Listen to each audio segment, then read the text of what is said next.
โต้ตอบคำแถลงการของนางบุญทนจันทรวงศ์วีเซอร์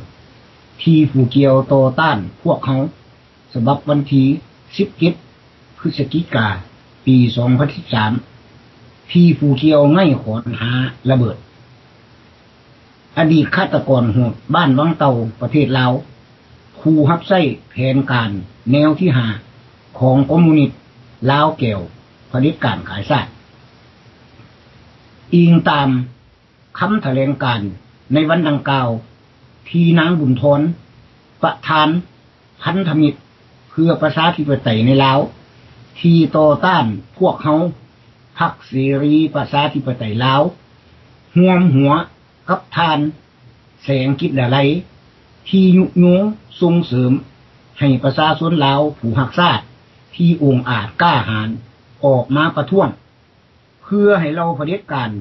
กวดล้างดับศูนย์ให้ดับเกลี้ยงแล้วพวกเขาก็อยู่ทางพากันนั่งนอนเสวยสุขยองอยู่ถึงหัวประชาชนลาวอย่างแสนสบาย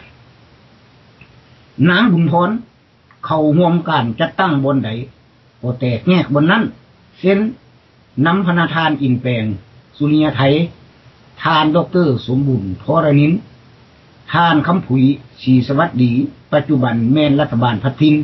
เหล่านี้เป็นต้นนางบุญทนดิ้นรนทุกรูปแบบเพื่อขวดมองอยากเป็นผู้นำสูงสุดของการจัดตั้งนั้นเพื่อจะได้มีอำนาจเดินตามแผนการที่หวังหลอกลวงกลืนกินเราบรรดาปัญญาอ่อนทั้งหลาย3 ปีผ่านมานางบุญทนก็ได้เป็นผู้นำสูงสุดของการจัดตั้งพันธมิตรตามแผนการของผู้เกี่ยวแล้วก็อวดเป็นผู้รักชาติที่ถึงถงทำทาเอาการเอางานเสียสละอย่างเอาจริงเอาจังเพื่อสำเร็จผลแผนการที่พวกเขาหางไว้นางบุญทนคือฆาตกรโหดบ้านวังเตาอิงตามหนังสือแนวหน้าฉบับวันที่24 เดือน 1 ปี 2003และหนังสือโต้ตอบของทานจุเลิศและทานคำสิงสีหราชฉบับวันที่28 กุมภาพันธ์ ปี 2012ท่านใดอยากรู้ความจริงก็ให้โทรไปถามทานคำสิงได้คือ0950014911ตามความจริงแล้วเรื่องความซ่าเป็นฆาตกรโหดของนางบุญทนนี่ก็ได้ออกทางอินเทอร์เน็ตทั่วโลกแล้วนางบุญทนหักใช้แผนการแนวที่5ของพรรครัฐคอมมิวนิสต์ลาวแก้วเผด็จการขายชาติตลอดมาผู้เกี่ยวเฮ็ดทุกวิธีทางเพื่อให้ผู้บ่ฮู้จริงหลงเชื่อและเพื่อให้สากลรับรู้อุ้มสู้ผู้เกี่ยวเพื่อให้เขาไปเป็นฝ่ายค้านอย่างถูกต้องตามกฎหมายหมายความว่าพรรครัฐบาลก็แม่นเผด็จการคอมมิวนิสต์ลาวแก้วขายชาติฝ่ายค้านก็แม่นผู้รับใช้พรรครัฐเผด็จการคอมมิวนิสต์ถ้าแผนการนี้สำเร็จมันก็ยิ่งจะเจ็บปวดโศกซ้ำต่อชาติต่อประชาชนลาวเพียงใดขอให้ทุกท่านติดตามเอาความจริงช่วยกันให้ได้นางบุญทนไปทั้งใดก็ประกาศตัวเองเป็นผู้รักชาติและบ่ให้โจมตีกันขันว่ารักชาติมันสัมผัสเกาะพิษหาเรื่องใส่คนลาวด้วยกันมันรักชาติเด็ดเลยขันว่าบ่ให้โจมตีกันมันสัมผัสโจมตีทานบุญเฮงบัวพาปัจจุบันทานบุญเฮงบัวพาเป็นรองนายกรัฐบาลพัดทินของทานคำผุยศรีสวัสดีประจำประเทศฝรั่งเศสจริงหรือบ่ก็ขอให้โทรศัพท์ไปถามทานบุญเฮงเองคือ0130397620และ0662272298ขอให้พวกท่านพิจารณาเบิ่งว่าทนนาไว้หลังหลอกเพียงใดขอกล่าวความขี้เดียดแผนการขายชาติของนางบุญทนเล็กน้อยเพียงนี้ลึกเข้าไปกว่านั้นก็ขอให้ทุกท่านติดตาม ช่วยกันเพื่อบ่ให้แผนการของพวกขายชาติสำเร็จก่อนมันจะซ่าเกินไปมีแต่เท่าแสงคิดอะไรสมหู่ห่วมคิดกับนางบุญทรเท่าแสงกล่าวประนามพวกเขาว่าเป็นสุนัขไปเลียก้นผักหลัดมันให้กลัวนกเข้าท่วงตาแม่เป็นคนกินปูนห้องท่องตัวการเป็นสุนัขเลียก้นหักไส้ผักหลัดนำนางบุญทรโอแมนเท่าแสงคิดอะไรนี่เองทำทาเฮียกห้องหาประชาธิปไตยแต่หัวใจสุดแสนเผด็จการแสงคิดอะไรแมนผูกกับคดเลี้ยวเสรีประชาธิปไตยลาวผู้เคยเป็นประธานของพรรคดังกล่าวแล้วก็ทรยศหักหลังในเมื่อได้ยินว่าพรรคเสรีประชาธิปไตยลาวจะเป็นตัวเด่นขึ้นมาสู่สายตาโลกก็เกิดออกห้อนกายใจกระวนกระวายอยู่บ่ได้กินบ่เป็นย่านพรรคดังกล่าวจะมีอำนาจแล้วไปแก้แค้นตนพวกเขาบ่แก้แค้นดอกแสงคิดอะไรเอ้ยนโยบายของพวกเขาแมนแก้ไขบ่แก้แค้นหวังให้ลาวในชาติถูกต้องบัดการต่อสู้ของพรรคเสรีประชาธิปไตยลาวแมนใส่นโยบายต่อสู้โดยสันติวิธีมาตั้งแต่ก่อตั้งพรรคคือใส่นโยบายต่อสู้เสียงปืนบ่แตกซึ่งเป็นนโยบายเดียวกันกับต่อสู้โดยสันติวิธีก็มีหลายๆพรรคการจัดตั้งได้พากันใส่นโยบายนี้เป็นส่วนหลายแล้วคำว่าเสียงปืนบ่แตกหรือสันติวิธีก็คือต่อสู้กันด้วยสติปัญญาเจรจากันด้วยเหตุผลศึกสงครามบ่เคยสงบอยู่สนามรบแมนสงบอยู่ถึงตุเจรจานี่คือปรัชญาอันชอบธรรมของการต่อสู้พวกเขาบ่ปรารถนาอยากให้ประชาชนลาวประหัตประหารเป็นศัตรูจองล่างจองผานเข็นขาดกันประชาชนลาวเปรียบเทียบใส่ก็คือหญ้าแพะพอปูญาตายายสอนไว้ว่าคุยสนกันมันแพ้หญ้าแพะหมายความว่าแนวใดหลายท่านคงเข้าใจแล้วแต่หลายท่านก็ยังบ่เข้าใจคำสอนนี้แม่นหมายความว่าบรรดาผู้นำผู้มีอำนาจคัดแยงญาติชิงกันบาดผู้ตายผู้เก็บปวดผู้ทรมานซ้ำผัดแมนประชาชนก็คือลูกหลานของพวกเขาพวกประเทศทั้งชาตินั่นเองต่างฝ่ายก็ต่างใส่หับใส่เจ้านายผู้นำผู้ที่ตนสนับสนุนมันจึงเกิดศึกสงครามขึ้นมาได้ถ้าผู้นำต่างฝ่ายต่างโหดให้ปาเถื่อนโตกันมันก็ยอมยุยงส่งเสริมให้ประชาชนที่เห็นพ้องกับตนเข้าประหัตประหารเข่งขากันในที่สุดก็แม่นคนในชาติฆ่ากันเองซ้ำบ่พอยังนำพาชาติอื่นเข้ามาเข่งขาในชาติประวัติศาสตร์ชาติลาวได้บ่งบอกไว้อย่างคักแน่คำว่าหักชาติมันหมายความว่าแนวใดถ้าจะยุยงส่งเสริมให้ประชาชนฆ่ากันเองในยุคของพวกเขานี่ควรหาทางแก้ไขบ่ควรแก้แค้นด้วยเหตุผลเล็กน้อยถึงนี้แล้วพวกเขาพรรคเสรีประชาธิปไตยลาว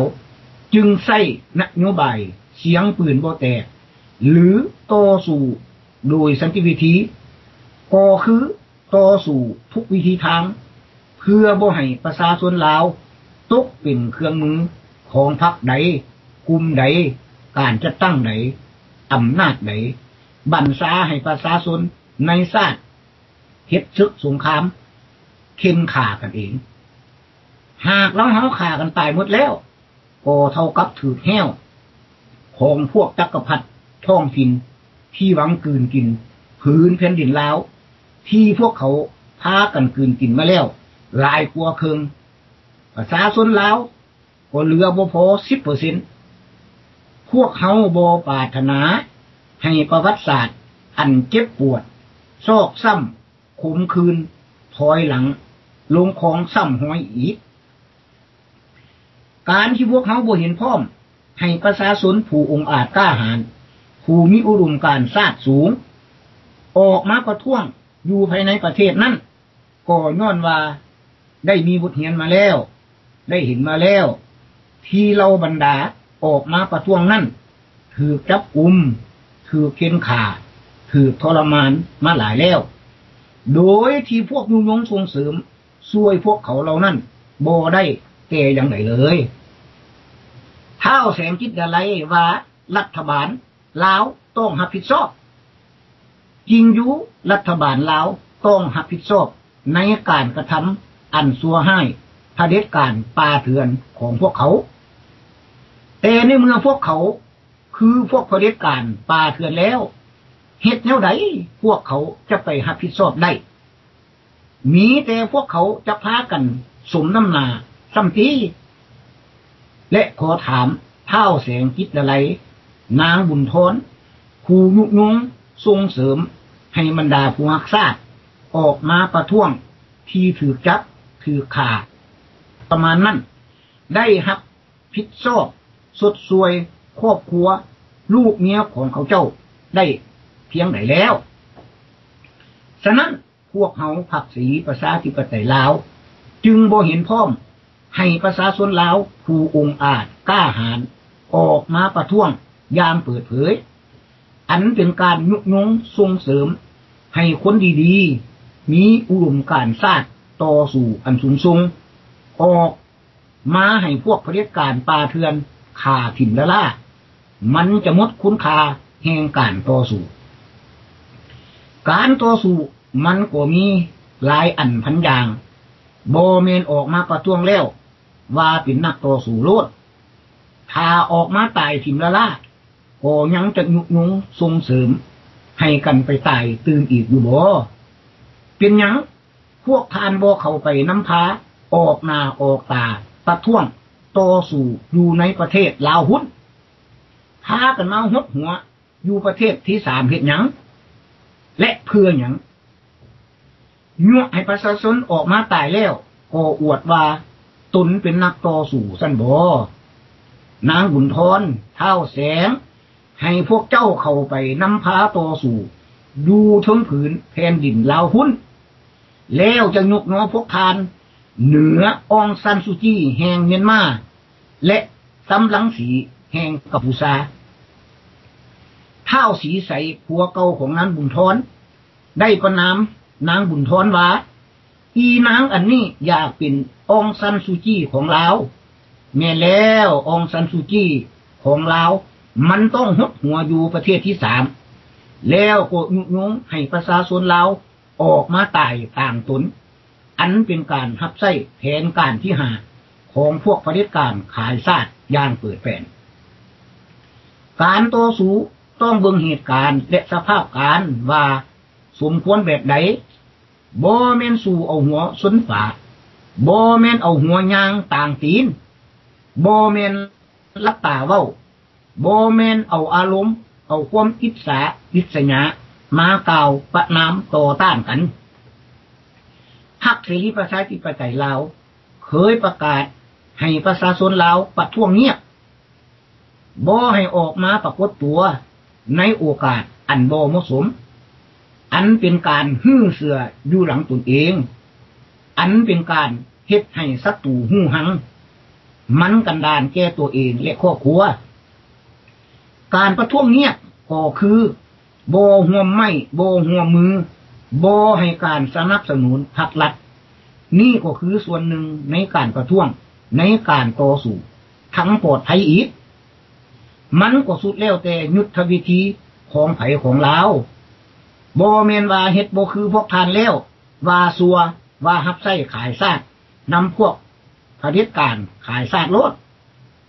แม่นไผกันแท้คือตัวการขายซากแต่การประท้วงอยู่ประเทศที่3ที่มีความปลอดภัยเป็นประชาธิปไตยนั่นพวกเฮาบ่ต่อต้านมันเป็นสิทธิ์ของแต่ละฐาน แต่ขอต่อต้านอย่างเด็ดขาดเด็ดเดียวที่จะยุยงส่งเสริมให้ประชาชนในชาติพากันออกมาตายแดดตายให้นางบุญทนและเท่าแสงจิตดาไลพากันไปประท้วงอยู่ภายในประเทศลาวพุ่นอย่ามาทำท่าอวดดีอยู่ประเทศที่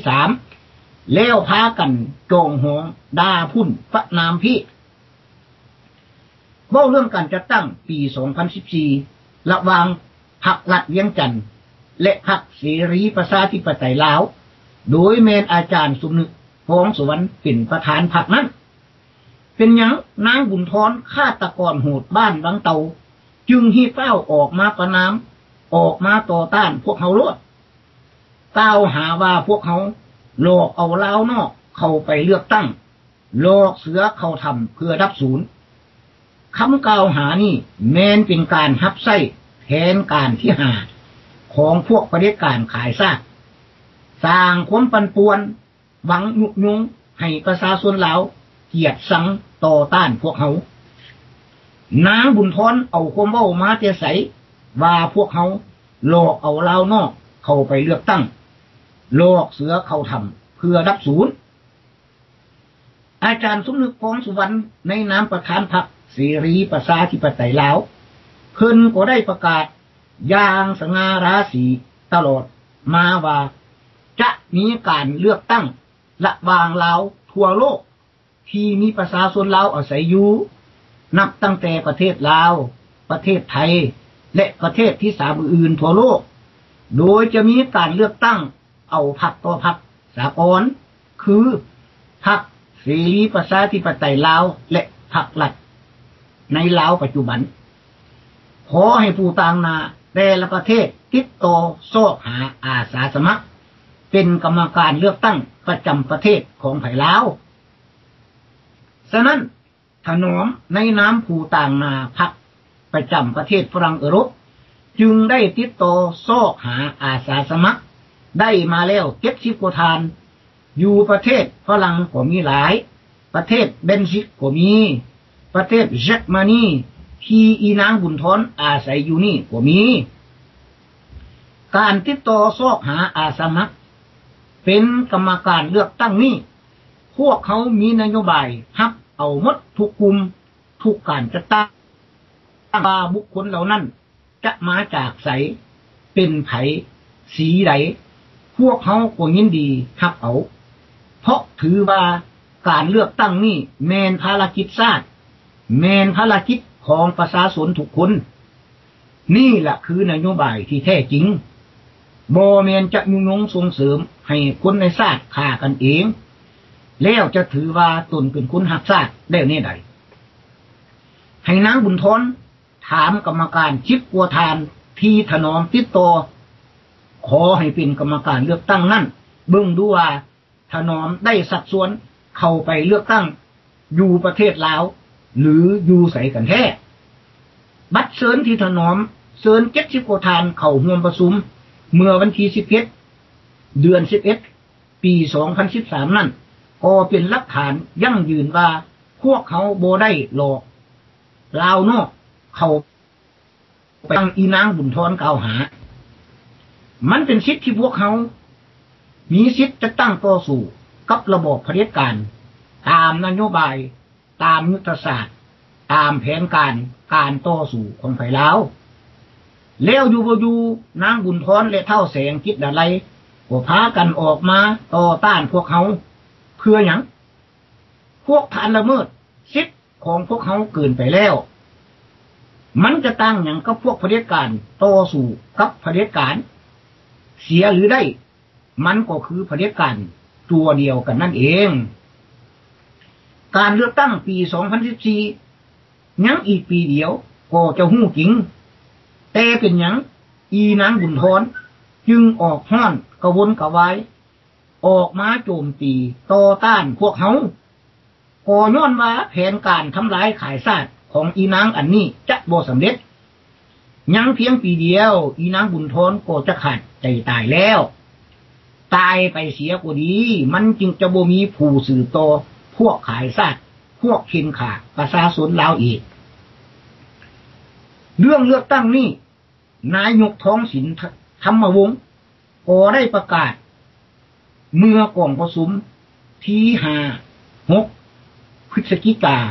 ปี 2012 นั้น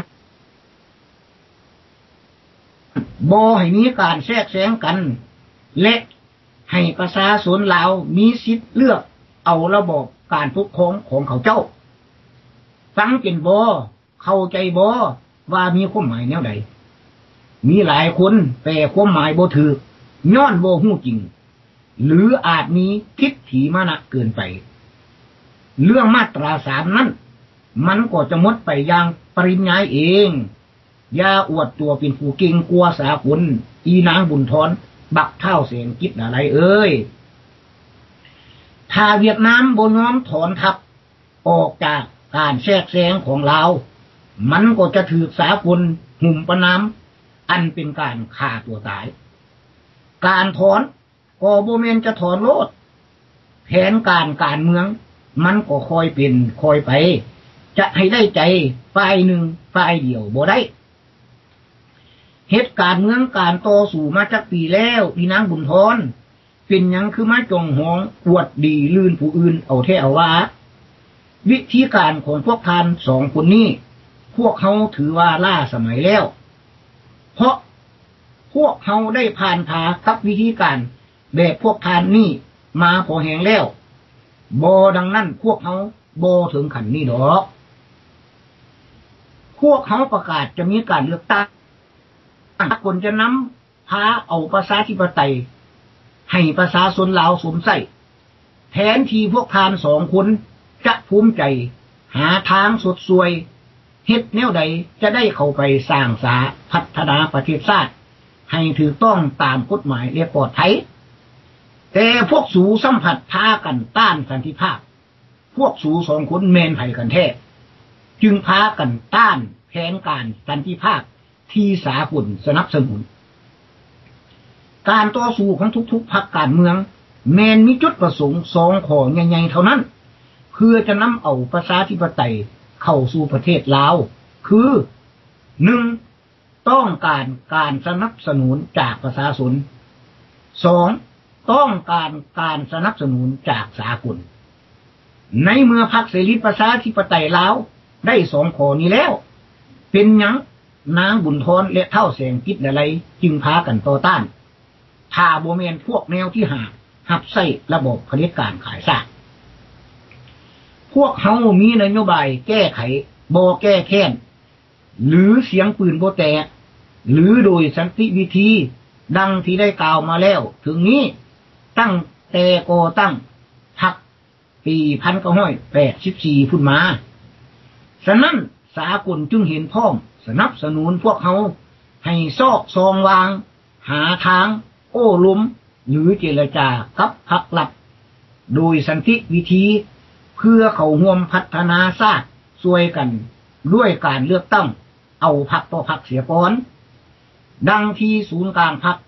เสรีประชาธิปไตยลาวโดยแม่นอาจารย์สมนึกฟองสุวรรณได้ประกาศเรียกร้องหาประชาชนลาวทั่วโลกมาเรื่อยๆแล้วนั่นเองและแน่นอนพวกเขาจะต้องได้เข้าไปร่วมพัฒนาชาติช่วยกันกับพรรครัฐโดยสันติวิธีอย่างถูกต้องตามกฎหมายและปลอดภัยการต่อสู้ทางการเมืองหากขืนลวงไฟแดงมันก็จะกันดานกลัวลวงไฟแดงต่อหน้าตำรวจเข้าใจบ่ความหมายนี่ถ้าบ่เข้าใจก็ให้ไปผูกคอตายซะอีนางบุญทรบักเข้าแสงเอ้ยแผ่นดินลาวมันจึงจะสูงขึ้นยาตีฉี่ใส่ปากตนเองอีนางบุญทรตามความจริงแล้วพวกเขาบ่อยากตีศัตรู2 หน้าดอกบ่อยากเฮ็ดศึก2 บอนอยากเฮ็ดหน้าเดียวตีศัตรูบนเดียวคือตีกับระบบเผด็จการขายชาติเท่านั้น